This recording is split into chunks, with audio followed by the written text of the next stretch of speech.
Horsetail Fall, located in Yosemite National Park in California, is a seasonal waterfall that flows in the winter and early spring. The fall occurs on the east side of El Capitan. 1. If Horsetail Fall is flowing in February and the weather conditions are just right, the setting sun illuminates the waterfall, making it glow orange and red. This natural phenomenon is often referred to as the Firefall, a name that pays homage to Yosemite Firefall, the man-made event that once took place in Yosemite. The waterfall is fed by rain or snowmelt. It descends in two streams side by side, the eastern one being the larger but both quite small. For a couple of weeks around mid-February, the fall may be lit up by the setting sun, creating the illusion of a blazing waterfall.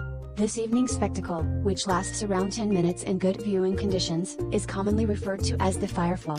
5. The Firefall phenomenon requires sufficient snowfall, a warm enough temperature to melt the snow so that there is enough water to create the fall, a clear sky, and the right angle for the sunlight to illuminate the fall.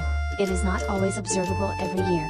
The phenomenon was photographed by Ansel Adams in 1940, but made more widely known by Galen Rowell, who photographed it for National Geographic in 1973. Viewing of the Firefall has become increasingly popular due to its images being shared on social media, and optimal dates for its viewing are published. An aurora is a natural light display in Earth's sky, predominantly seen in high-latitude regions, around the Arctic and Antarctic. Auroras display dynamic patterns of brilliant lights that appear as curtains, rays, spirals, or dynamic flickers covering the entire sky. Auroras are the result of disturbances in the magnetosphere, caused by the solar wind. Major disturbances result from enhancements in the speed of the solar wind from coronal holes and coronal mass ejections. These disturbances alter the trajectories of charged particles in the magnetospheric plasma. These particles, mainly electrons and protons, precipitate into the upper atmosphere, thermosphere/exosphere. The resulting ionization and excitation of atmospheric constituents emit light of varying color and complexity. The form of the aurora, occurring within bands around both polar regions, is also dependent on the amount of acceleration imparted to the precipitating particles.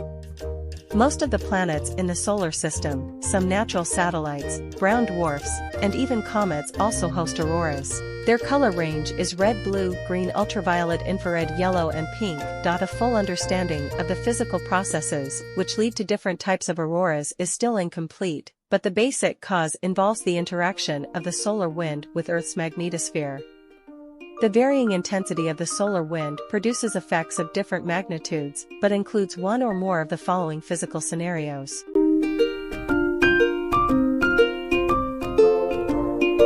Resnuisfigara is one of Iceland's most iconic and spectacular beaches. Located around 2 hours from the capital Reykjavik, Resnuisfigara is near the village Vik in Myrtler on Iceland's south coast. To the southern end of the beach is the 120-meter-high promontory of Dyrhólaey, Iceland's most southerly point. This black sand beach is a geologist's wet dream with hosts of incredible rock formations and features. Rising up out of the sand are amazing cliffs formed of basalt columns, known as gardar. These look like some kind of crazy steps and are reminiscent of the Giant's Causeway in Ireland. These cliffs are also home to a number of large and impressive caves. Perhaps the most recognizable feature of Resnuisfigara are the huge basalt sea stacks of Resnuisfigara. These are home to a considerable number of seabirds such as fulmars, guillemots, and puffins. According to legend, these stacks were formed by two trolls who attempted to drag a three-masted ship to their cave ashore. Unfortunately for them, daybreak caught them out and they were turned into the needles of rock. Angel Falls is a waterfall in Venezuela.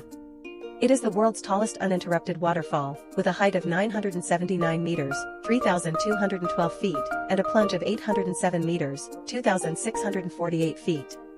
The waterfall drops over the edge of the Ollantaytambo Mountain in the Canaima National Park, a UNESCO World Heritage Site in the Grand Savannah region of Bolívar State. The height figure, 979 meters, 3,212 feet, mostly consists of the main plunge, but also includes about 400 meters, 1,300 feet, of sloped cascade and rapids below the drop and a 30-meter high, 100 feet, plunge downstream of the Talus Rapids. During his expedition to find the fabled city of El Dorado, Walter Raleigh described what was possibly a tepuy, tabletop mountain, and he is said to have been the first European to view Angel Falls, although these claims are considered far-fetched. 7. Some historians say that the first European to visit the waterfall was Fernando de Berrio, a Spanish explorer and governor from the 16th and 17th centuries. 8. Other sources claim that the first Westerner to see the waterfall was the Spanish explorer Felix Cardona in 1927. 9. However, the geoportal of Ajuntamento de Malgrat de Mar shows Felix Cardona Puig map in a digital mode. Comparing it to satellite image, Salto Alto location is many miles away of Angel Falls location. The Salto Alto is named Pacupi Meru very close to Carao River, and Cardona map shows Carapacupi name at mountain wall at front of Carao River. Skaftafell Ice Cave is a notable natural wonder located in Iceland. Situated within the Vatnajökull National Park, the cave is formed by the interaction of glaciers and volcanic activity. It is renowned for its stunning ice formations, including ice walls, arches, and intricate sculptures. The cave is constantly evolving due to the dynamic nature of the glaciers, and its unique features make it a popular destination for visitors and photographers. However, it is important to note that due to the inherent risks associated with ice caves, guided tours and caution are necessary to ensure safety while exploring this captivating natural phenomenon.